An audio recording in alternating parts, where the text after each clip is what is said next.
comme les États-Unis, particulièrement l'administration américaine à Washington, la France a choisi le Rwanda contre la RDC.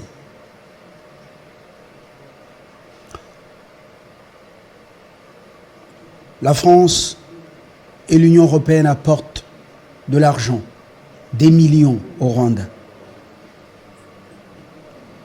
L'aide financière et même militaire, même en termes de renseignement. La tête ou le secrétariat général de ce qu'ils appellent francophonie est confié à une Rwandaise, un pays anglophone. Ce sont des faits qui sont têtus. Alors que le premier pays francophone n'a pas eu ce privilège. Le mandat de Mushikuwabo a été renouvelé. Le jeu de la France ou de Paris avec Kinshasa n'est pas clair.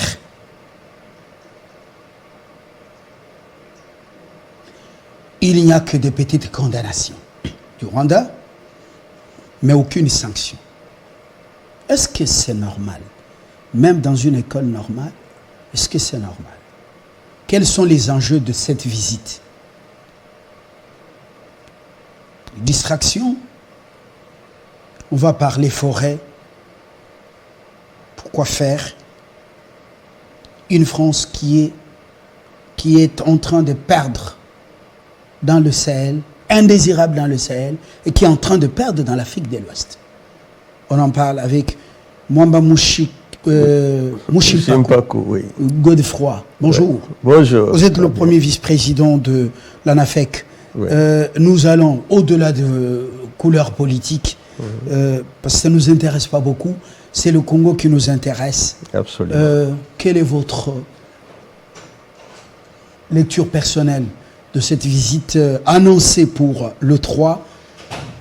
Il semble qu'il passera 48 heures ici. Comment trouvez-vous cette visite?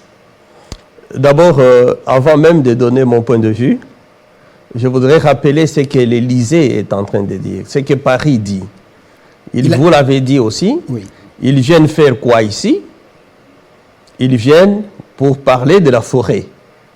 Ce n'est pas une diversion là, ce n'est pas une distraction. Mais s'ils financent la mort de 10 millions de Congolais, comment peuvent-ils croire que nous les Congolais, nous sommes si naïfs pour comprendre qu'ils viennent ici pour nous demander de ne pas tuer nos oiseaux, de ne pas tuer nos sauterelles, de ne pas tuer nos poissons, de ne pas couper nos arbres? Donc je pense qu'eux-mêmes savent déjà que l'Afrique n'est plus dupe et qu'elle ne peut pas accepter ce genre de marchandage. L'Afrique est toujours dupe parce que les tourbières, nous sommes aujourd'hui le premier poumon massif forestier du monde. Vous connaissez les problèmes dans l'Amazonie aujourd'hui. Absolument. Nous avons les tourbières dans le bassin du Congo qui absorbent le gaz à effet de serre, ce que vous appelez carbone. Aujourd'hui, avec le changement climatique, vous savez les conséquences. Personne ne nous paye ça. Quels sont les profits qu'on tire de ça? Alors, est-ce qu'il ne vient pas nous distraire? En principe, la France est là aussi comme un envoyé de la superpuissance qui est les États-Unis. La France elle-même, elle sait très bien que son jeu en Afrique centrale n'est pas tout à fait clair, mais par contre, c'est même plus clair. Parce que quand nous prenons deux exemples économiques, parce que la guerre qui nous est menée à l'Est, c'est une guerre économique. Vous prenez le lac Albert, Total Énergie a construit une entreprise d'exploitation du pétrole où il va pomper le pétrole du lac Albert. À partir de l'Ouganda. À partir de l'Ouganda. Entre-temps, ici, ils combattent l'exploitation de blocs gaziers et pétroliers. Fabien, oui. Voici le drame. On a arrêté des terroristes à Béni. on a arrêté les terroristes à Ituri. Mais ces terroristes n'ont jamais tiré une seule cartouche vers l'usine française. Mais ces terroristes sont du côté du lac Albert, mais du côté congolais, non pas du côté ougandais. Cela veut dire quoi? Total Energy, avec une compagnie irlandaise, avec une compagnie chinoise, sont en train d'exploiter, et pour distraire le Congo, afin que le Congo ne puisse pas construire son usine de pétrole, l'utilisation des hydrocarbures, alors on a fait la guerre du côté congolais. Entre-temps, on est en train de pomper. Pas seulement qu'on est en train de pomper le pétrole congolais d'une manière normale, mais ils viennent de construire une oléoduc de 1400 km qui part du lac Albert jusqu'au port de Tanga, qui est en Tanzanie. Donc il traverse l'Ouganda, l'oléoduc traverse l'Ouganda, traverse la Tanzanie jusqu'à l'océan, afin que les tanks qui doivent ramener le pétrole brut en Occident puissent tirer suffisamment pendant que nous, on nous distrait ici avec la guerre. Donc, le monde est dirigé par des entreprises qui mettent des gens qu'ils veulent mettre dans les palais partout dans le monde. Et entre-temps, ces mêmes multinationales font massacrer. Je ferme la parenthèse, j'ouvre une petite parenthèse. Les Français pompent là-bas, dans l'ouest du pays ici, à Mwanda, offshore, onshore. C'est dans l'opacité totale. Est-ce qu'on peut là, ce sont encore les Français. Est-ce qu'on peut un peu, avant de venir ici, est-ce qu'on peut un peu rester à l'est? On reste sur le lac Albert. Oui. Non, ça c'est le lac Albert. J'ai donné le drame. Le drame, c'est qu'ils vont pomper 230 000 barils par jour. Ça sera combien de barils par an? Je reviens un peu en bas au Rwanda. Vous savez que le Rwanda vient de construire son usine de raffinage de l'or avec une capacité de 220 kg par jour.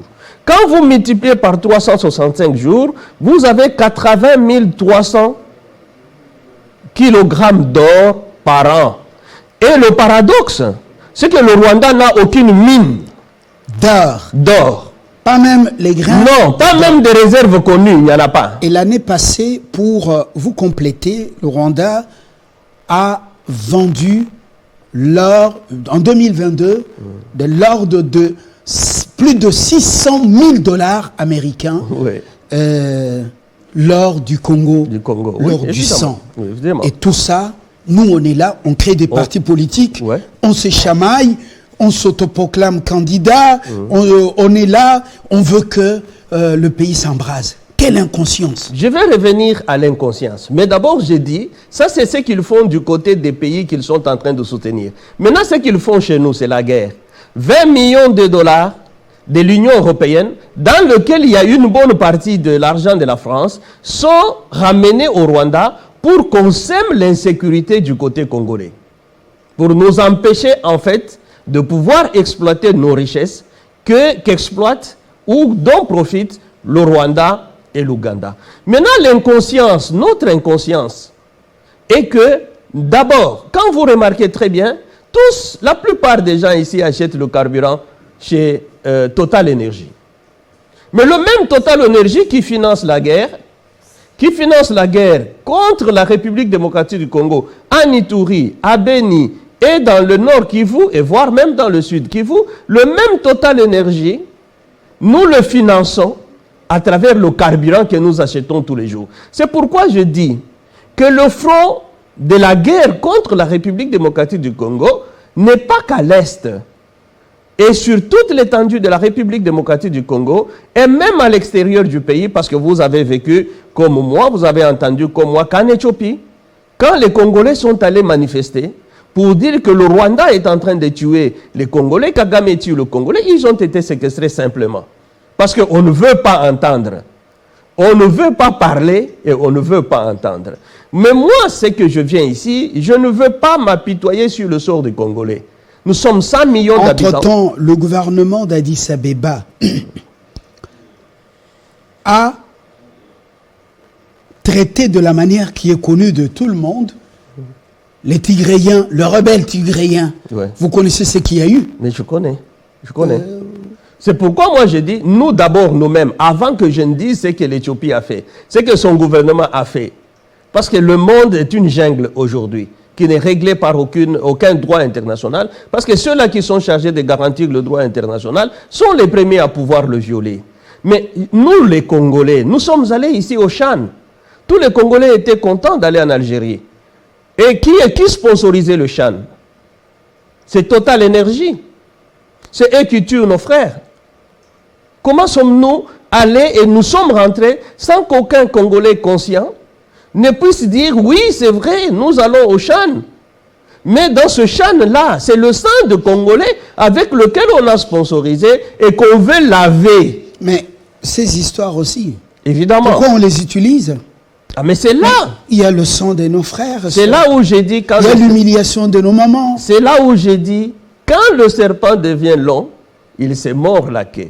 Mais la conscience de l'élite congolaise devrait rappeler ça tous les jours pour qu'aucun Congolais ou ce Congolais qui utilise tous ces instruments, ils se disent que ceux-là qui exploitent et ceux-là qui construisent tout ce matériel informatique viennent nous tuer au Congo pour que cela existe. Et j'ai vu qu'il y a des gens un peu plus conscients, même à travers le monde, qui commencent à prendre aussi en compte le point de vue du Congo. J'ai été sidéré, si pas malheureux, de constater que hier, quand on célébrait 1 an de la guerre à l'Ukraine, les conseils de sécurité, l'Assemblée générale des Nations Unies, avec Boutros Ghali, plutôt avec Guterres, a demandé à ce que tout le monde se lève pour 1 minute de silence à cause des morts en Ukraine. 10 millions de morts congolais, plus de 20 ans de guerre. Le Conseil de sécurité ou l'Assemblée générale des Nations Unies ne s'est jamais levé. Mais pour 1 année de guerre en Ukraine, l'Assemblée générale des Nations Unies s'est levée. Je pense que de ce côté-là, les Congolais doivent commencer à comprendre. Revenons à Macron pour dire, mais Macron revient après être chassé au Mali, après être chassé au Burkina Faso. L'ONU, c'est une caisse de résonance de Washington. Évidemment. L'ONU, est-ce que l'ONU est pour nous? Non. Depuis la nuit des temps. Non. Pourquoi regardez à la création. Plus de 20 ans, ils sont ici. Non, regardez à la création. Le Suédois était mort ici, il a donné sa vie, mais il n'était pas d'accord avec ce qu'il faisait. Je vous rappelle que l'ONU actuelle a été baptisée Société des Nations à son début et son siège devrait être en France. La France rêvait qu'après la Deuxième Guerre mondiale, il y aura une justice et il y aura une paix. Non, les Américains ont continué la même chose que l'Allemagne d'Hitler, mais sous d'autres formes. C'est ainsi qu'il refusa la Société des Nations pour créer les Nations Unies et le siège a été ramené aux États-Unis parce que c'était là, à New York, où on amène des millions et des milliards oui. chaque année pour des assemblées générales, conseil de sécurité, ainsi de suite. Tout le monde y va et des présidents d'autres pays sont obligés de faire les pieds pour accéder là, au siège comme des enfants. Seul le chef de la Maison Blanche, lui, il peut y entrer avec. Mais vous avez vu la même chose à la mort de la reine d'Angleterre. Tous nos chefs de l'État étaient convoyés dans un bus comme des petits élèves qui allaient s'incliner sur la dépouille mortelle de celui qui a colonisé le monde, de celle qui est criminelle à travers le monde. Nous sommes allés nous incliner. Tant que nos morts sont ici, personne n'est. Et permettez-moi de relever aussi une petite chose. J'ai bien aimé la présence du pape au Congo. Mais je n'ai pas accepté que ce pape soit arrivé au Congo. Il n'a pipé aucun mot sur la justice. Il nous a dit pardonner, oui, parce que nous sommes des chrétiens. Mais le chrétien aussi a droit à la justice. Le pape n'a même pas dit un seul mot sur la justice. Le pape ne s'est même pas incliné sur la mémoire des catholiques, qui est son représentant. À l'Est, il ne s'est pas incliné sur la tombe de Muzihirwa, qui est l'évêque, qui sont des évêques de l'Est, qui ont été massacrés par ceux à qui il nous demande de pardonner. Revenons seulement à Macron, parce que c'est ça l'actualité. Macron, après l'échec au Sahel, Mais nous aussi, parce que vous en parlez, oui, vous ne prêchez pas. Nous sommes dans un échange le matin. Vous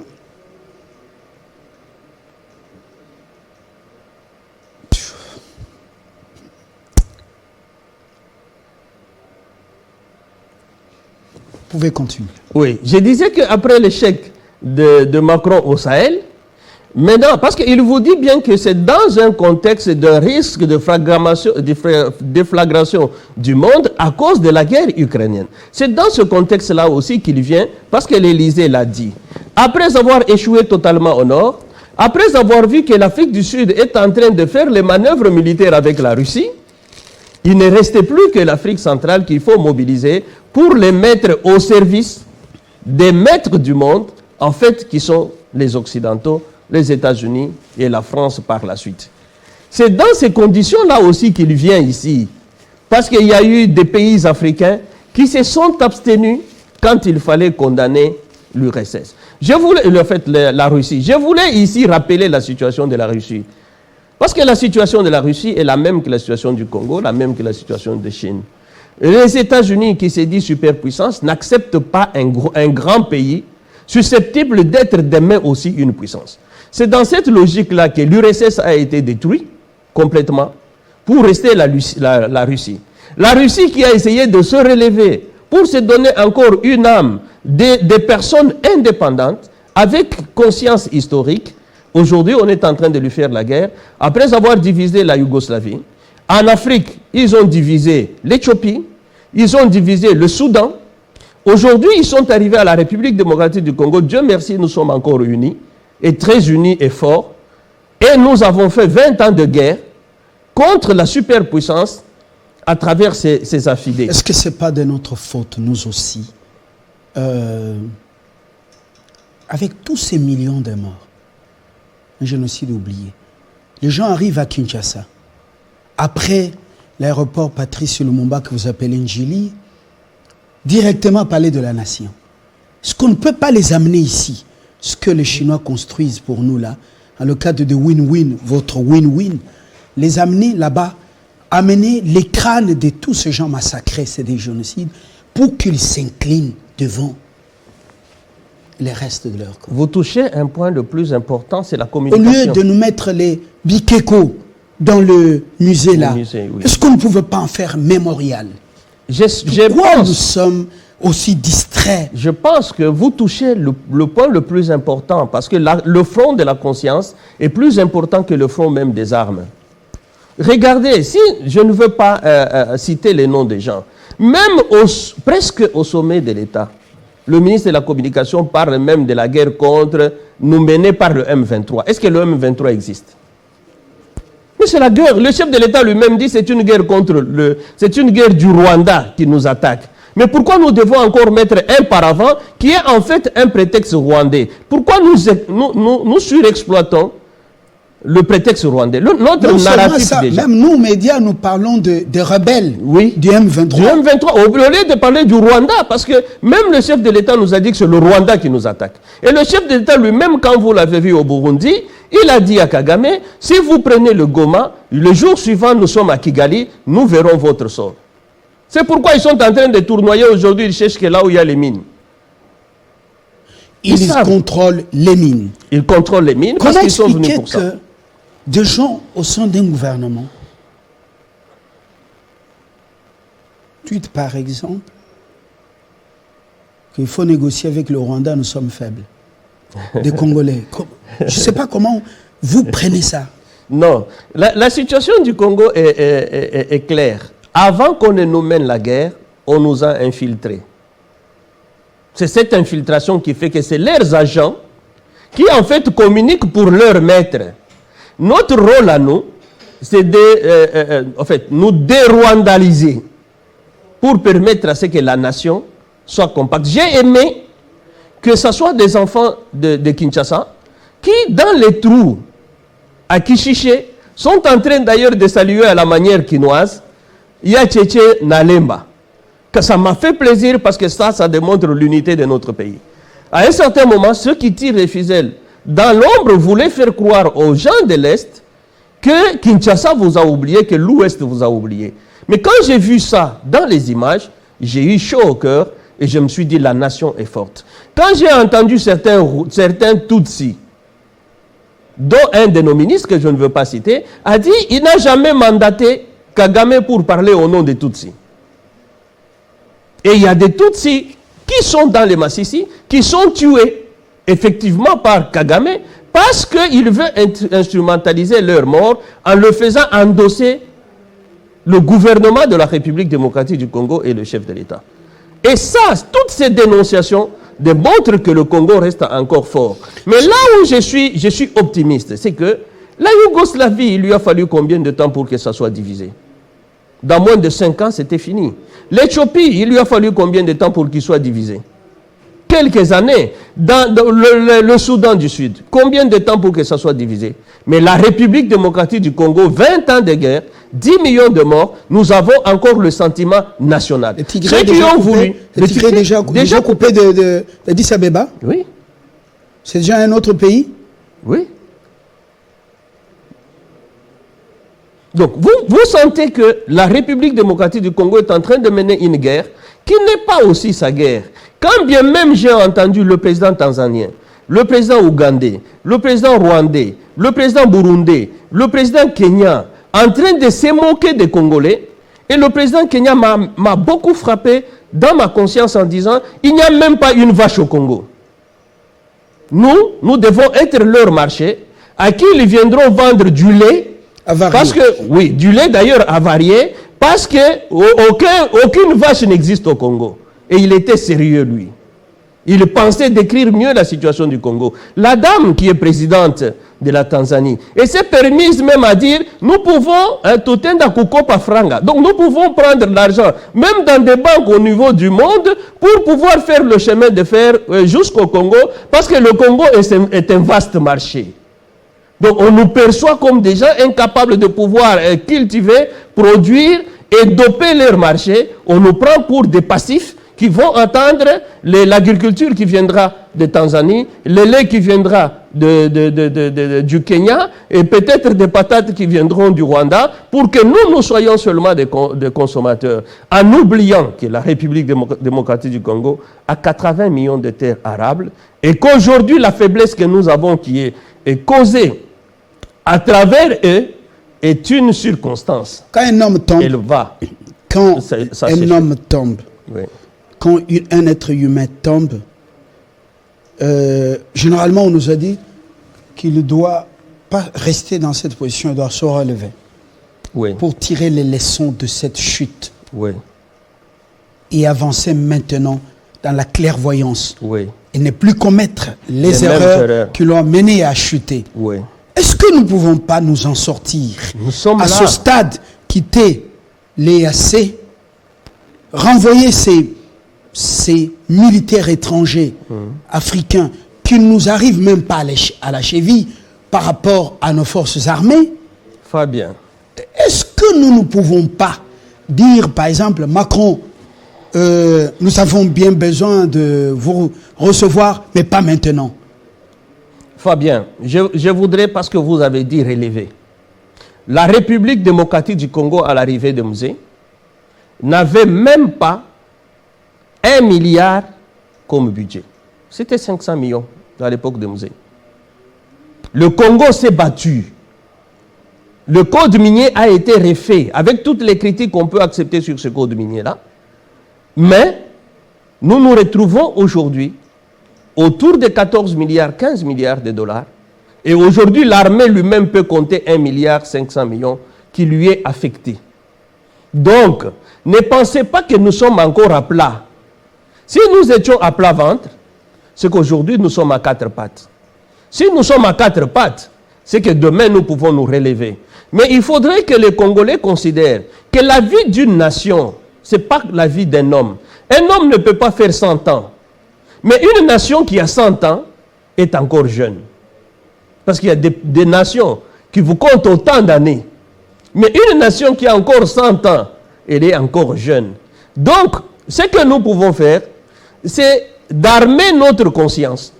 Nous revenons aux médias. Armer notre conscience de telle sorte que ceux qui nous survivront, parce que la solution ne sera peut-être pas à notre génération, ceux qui nous survivront soient capables de profiter de l'investissement de ce que nous sommes en train de faire. Frédéric Kibasa Maliba est sous la terre aujourd'hui, paix à son âme. Mais quand il est arrivé au ministère des Mines, c'est lui qui a déclenché le processus de la réforme du secteur minier à travers le code minier, la réforme de 2002. Et je ne veux pas aller dans les détails de cette réforme parce que nous sommes peut-être aujourd'hui sur un autre sujet, c'est l'actualité, l'arrivée de Macron. Je voudrais revenir là-bas pour dire, ils ont échoué au nord. Au sud, ils voient que l'Afrique du Sud est en train de prendre son indépendance avec ses manœuvres avec la Chine Afrique du et Sud la est déjà Russie. dans BRICS, Oui. qui est une banque de développement avec déjà un matelas financier Oui, absolument. de 100 milliards de dollars, Oui.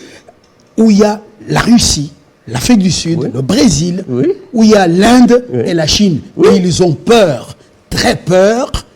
C'est pourquoi ils organisent des coups d'État Oui. dans des pays qui sont Ils sont encore potentielles fragiles. puissances. Oui. Ces gens ont très peur de leur disparition comme les dinosaures. Mais et à notre niveau, qu'est-ce que nous devons faire Ce que nous avec devons cette d'abord, classe politique des jouissances? ce que nous devons faire, c'est d'être conscients de ce que je veux dire, de ce que j'ai dit. L'Afrique du Nord a échappé complètement à la France. L'Afrique du Sud échappe complètement à la France. Il reste l'Afrique centrale. Et dans l'Afrique centrale, il y a des sclérosés.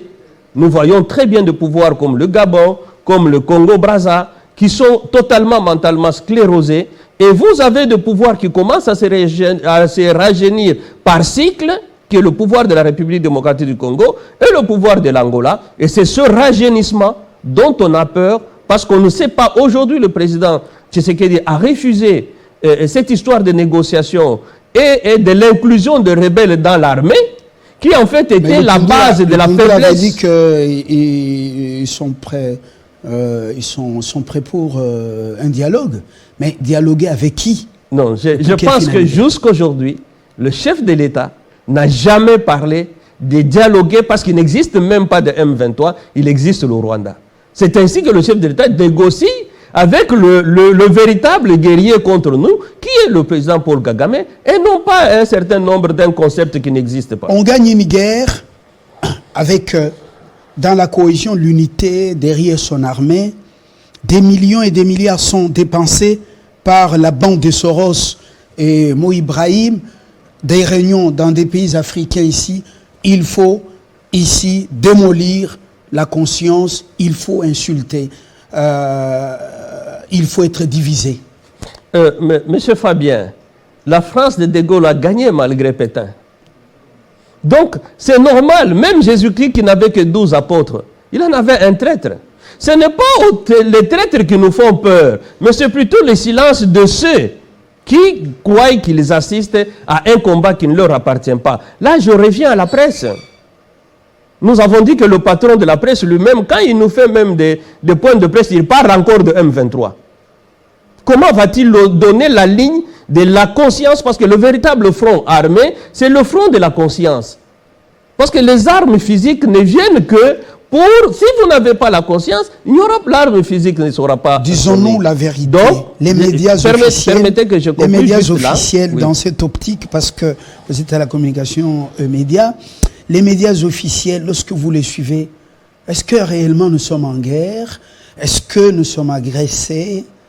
À part le travail que certains médias privés font, disons-nous les choses honnêtement, objectivement. Aujourd'hui, quand on regarde la ligne éditoriale de notre chaîne nationale pour laquelle nous payons, parce que nous le payons, quand nous regardons, nous disons qu'ils ne sont même pas dans la ligne philosophique du chef de l'État. Je vous donne un cas simple, parce que la guerre, c'est trop vite conclu. Je vous donne le cas politique. Un jour, j'étais malheureux. Je regardais notre télévision. Je vois un groupe de députés nationaux qui ont été reçus par le chef de l'État. Qu'est-ce que ces députés sont allés faire chez le chef de l'État? Ils sont allés lui demander l'argent pour les érosions de Kinshasa. Est-ce qu'ils sont conscients? Parce que c'est le Parlement. C'est eux qui sont l'autorité budgétaire. Même le salaire du chef de l'État est arrêté par eux, les députés.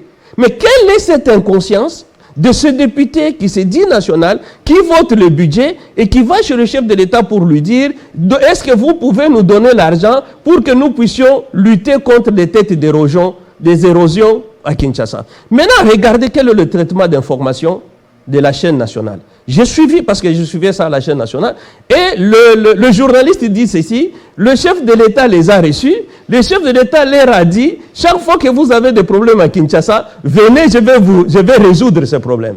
Donc même le journaliste qui conclut dans son papier n'est pas capable de comprendre que le chef de l'État a dit c'est l'état de droit. Et l'état de droit dit le chef de l'État n'est pas l'autorité budgétaire pour commencer à affecter l'argent à Kinshasa. L'autorité budgétaire, c'est le Parlement. Vous comprenez le drame là où il se situe déjà. À cette époque, il y a un ami, Freddy Kaboya, qui était DG de la RTNC. Je l'ai appelé pour dire qu'est-ce que vous nous servez. Donc vous n'êtes même pas dans l'état de droit que prône le chef de l'État. Mais comment la RTC peut l'aider?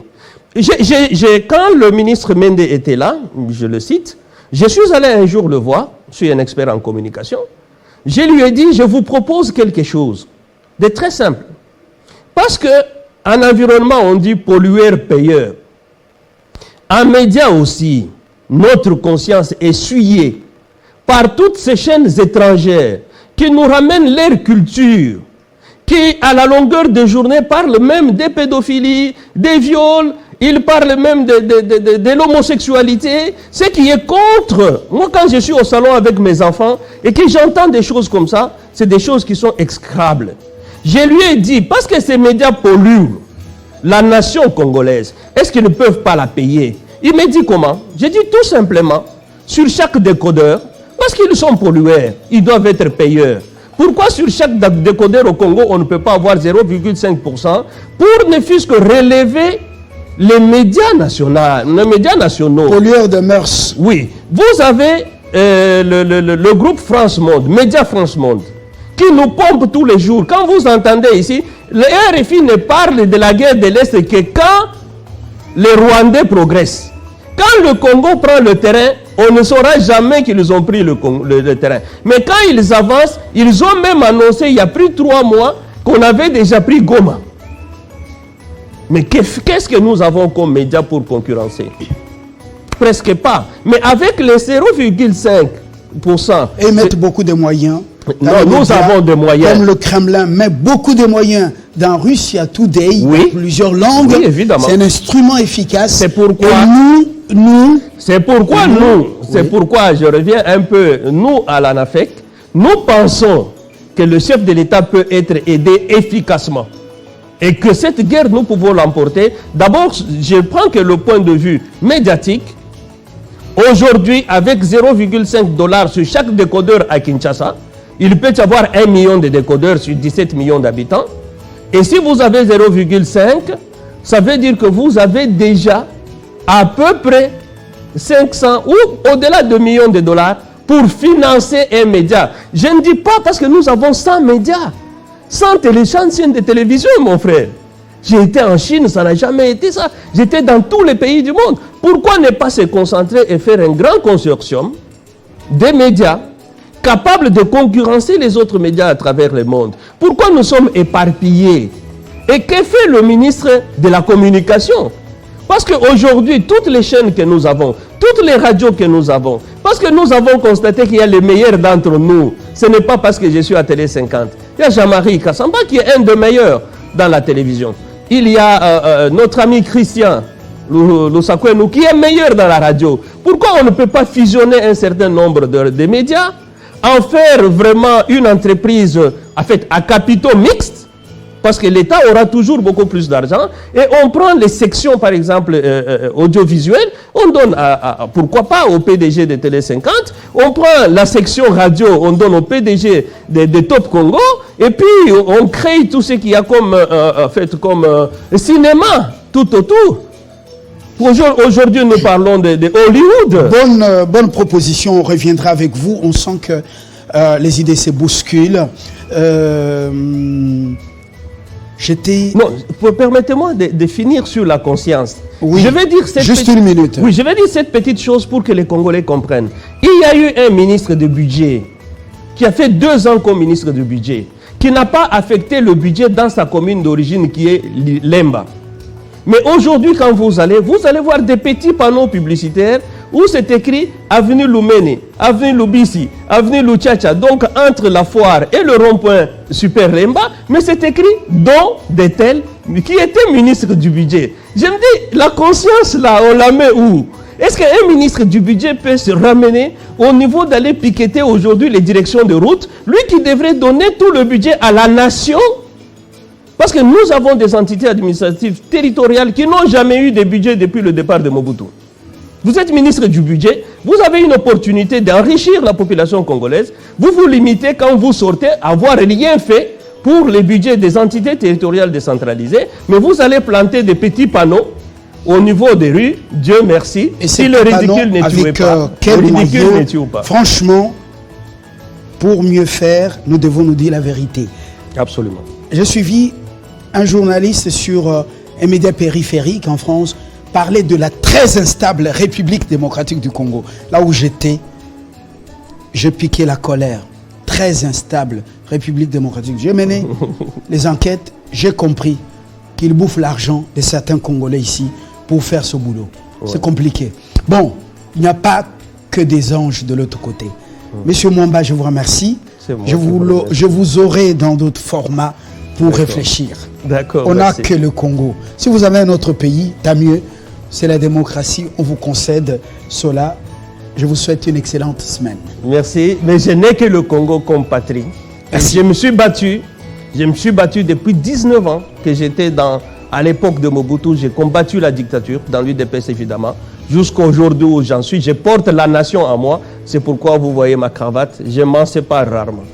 Quand il s'agit de la nation, j'ai la passion. Mwamba Mushimpaku, ouais, il a d'autres casquettes. On ne peut pas évoquer ici. Il est là pour son pays. Dans quelques instants, la suite des 50 bonjours. Excellent.